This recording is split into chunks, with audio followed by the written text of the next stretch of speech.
তুমি জুবিন দাৰ জাষ্টিছ বিচাৰা নে তুমি টিআৰপি বিচাৰা কোৱা আমাৰ কথাটো হ'ল জুবিন গাৰ্গ জাষ্টিছ লাগে জাষ্টিছ বিচাৰা নে টিআৰপি বিচাৰা আমি জুবিন গাৰ্গৰ জাষ্টিছটো বিচাৰিছো আৰু জাষ্টিছটো ইতিমধ্যে অসমৰ মুখ্যমন্ত্ৰীয়ে নহয় অসমৰ মুখ্যমন্ত্ৰীয়ে ইতিমধ্যে CID তদন্ত ঘোষণা কৰিছে আৰু সেই তদন্ত অনুসৰি আমি সব সাপোৰ্ট কৰি আছো কিন্তু তাৰমানে তদন্ত যেতিয়া হৈ থাকে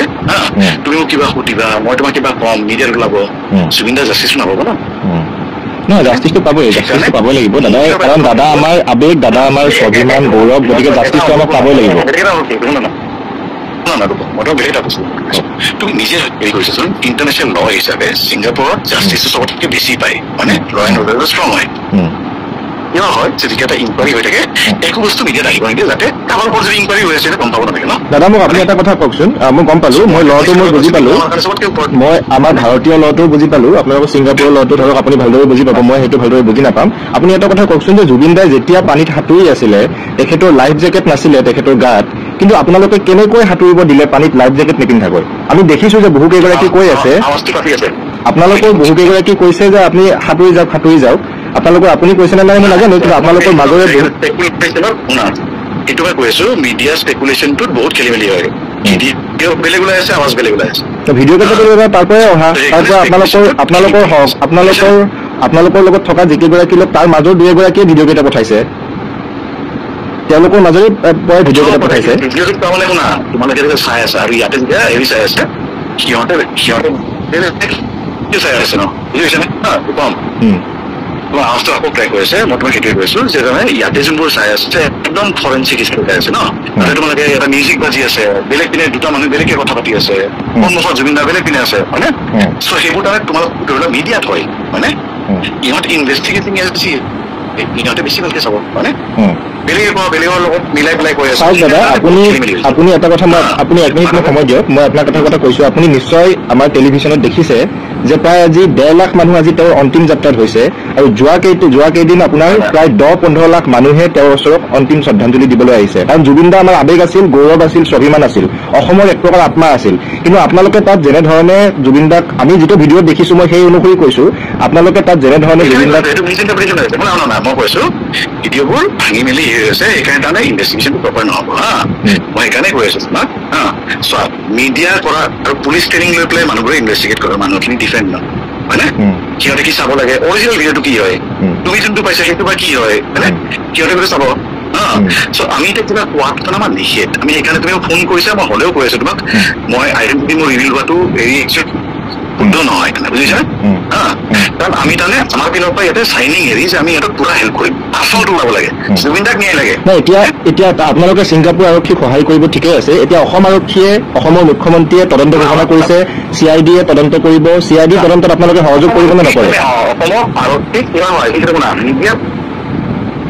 আমি সহযোগ কৰিয়ে আছো শুনা না মিডিয়া ট্ৰায়েলটোতো বেলেগ ধৰণৰ হৈ গ'ল মানে তুমি কোনটো বা ভিডিঅ' দেখিছা চাউণ্ডটো বা কোনটো ভিডিঅ' লৈছা মই নাজানো ন মোক নুসুধিবা মানে দাদা আপুনি আৰু এটা কথা কওকচোন যে আপোনালোকৰ তাতে জুবিন দাৰ তাতে গৈ মৃত্যু খাবতি ল'বলগীয়া হ'ল আছাম এছ'চিয়েশ্যনৰ যিখিনি মানুহ আছিলে আপোনালোকে কিয় খবৰ ল'বলৈ নাহিলে শেষ মুহূৰ্তত জুবিন দাৰ ওচৰলৈ আপোনালোকে কিয় নাহিলে জুবিন দাৰ অন্তিম যাত্ৰাত কিয় নাহিলে আপোনালোকে শুনা এইটোৱে ডিফাৰেঞ্চ হয় ন যে যদি এজন মানুহৰ লগত মই তোমাক বেলেগ এটা ক্ষেত্ৰত কৈছো সেইকাৰণে তদন্তটো প্ৰপাৰ হোৱা আৰু ইনপ্ৰপাৰ হোৱা বুজি পাইছেনে যে যদি 5জন মানুহ তোমাৰ লগত আছিল আৰু ক'ব নাপায় আজি মোৰ লগত 5জন মানুহ আছিল মোৰ মৃত্যু হ'ল বাকী 5জন মানুহক এৰি দিব লাগে নে লগত তদন্ত হ'ব লাগে তুমি কোৱাচোন চাওক তদন্তটো হ'ব লাগিবই দোষীয়ে উচিত শাস্তি পাবই লাগিব হ'ব লাগিলে তোমাৰ হ'ব লাগিলে তদন্ত হৈ থাকোঁতে সেই মানুহকেইজন তাতে কেনেকৈ থাকিব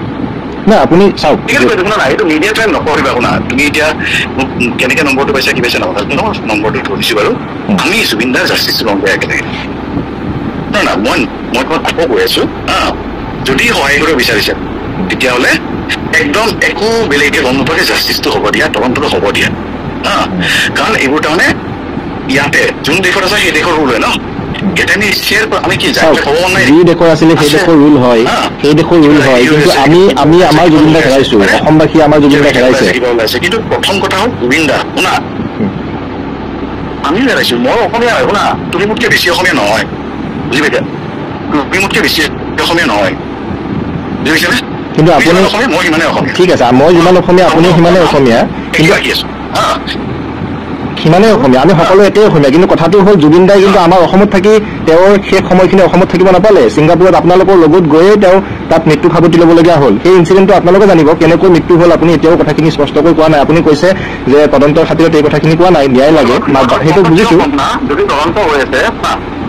তুমি তদন্তটো জুবিন দাক জাষ্টিছ লাগে নে টিআৰপি লাগে মই আকৌ সুধি আছো মই ৰেকৰ্ড কৰিছো মই তোমাক একেলগে ৰূপম সুধি আছো টিআৰপি লাগে নে জুবিন দাক জাষ্টিছ লাগে আমাক টিআৰপিৰ কথা নহয় আমাৰ কথাটো হ'ল জাষ্টিছো লাগে আমিতো জুবিন দাক ঘূৰাই নাপাওঁ গতিকে জুবিন দাক জাষ্টিছো আমি দিব লাগিব অসমত কি তদন্ত হৈছে এতিয়ালৈকে অসমত তদন্ত মুখ্যমন্ত্ৰীয়ে ইতিমধ্যে আৰম্ভ কৰিছে CIDক অৰ্পণ কৰা হৈছে CID তদন্ত ইতিমধ্যে আগবঢ়াই লৈ গৈছে দ্বিতীয় কিন্তু আটাইতকৈ আশ্চৰ্যজনক কথাটো হ'ল আছাম এছ'চিয়েশ্যনৰ যিখিনি মানুহৰ লগত জুবিন দাই তাত গৈ তেখেতে শেষ নিশ্বাস ত্যাগ কৰিলে আপোনালোক এজনো কিয় নাহিলে আপোনালোক আহিব লাগিছিলে আহি জুবিন দাক তদন্তত সহায় কৰিব লাগিছিলে কাৰণ আমি হেৰুৱাইছো অসমবাসী হেৰুৱাইছো তদন্তই সহায় কৰিছে সেইটোৱে ডিফাৰেঞ্চ হয় তাৰমানে তুমি ভাবিছাবা এখন সমাজ থাকে মিডিয়াৰ পৰা ষ্টাৰ্ট হয় কোৰ্টত শেষ হয় এখন সমাজ থাকে কোৰ্টৰ পৰা ষ্টাৰ্ট হয় মিডিয়াত শেষ হয় তোমাক কোনখন সমাজ লাগে কোৱা চাওক আমাক দুখনে সমাজ ৰেকৰ্ড কৰিছে নাকাটিবা তুমি আমাৰ অসমক সোধা নাকাটিবা এখন সমাজ থাকে মিডিয়াৰ পৰা আৰম্ভ হয় কোৰ্টত শেষ হয় এখন সমাজ থাকে কোৰ্টৰ পৰা আৰম্ভ হয় মিডিয়াত শেষ হয় জুবিন দাই কোনখন সমাজ বিচাৰিছিল জুবিন দাই কেতিয়াও তেনেকুৱা ধৰণৰ বিচৰা নাছিল জুবিন দাই সদায় ন্যায় বিচাৰিছিল এতিয়া মোক আপুনি আপোনাৰ বেছি সময় নলওঁ মই শেষত আৰু এটা আপোনাৰ পৰা এটা কথা জানিব বিচাৰিছো যে সেই কওক আমি লাগি আছো ইয়াতে কিন্তু কিছুমান বস্তু নাই মোৰ শুনা নাই মোৰ শুনা নাই মই অফিচিয়েলি নাপায় যে মই তোমাক আকৌ কৈছো ৰূপম ঠিক আছে দাদা হ'ব ধন্যবাদ আপোনাক বহুত বহুত ধন্যবাদ জ্ঞাপন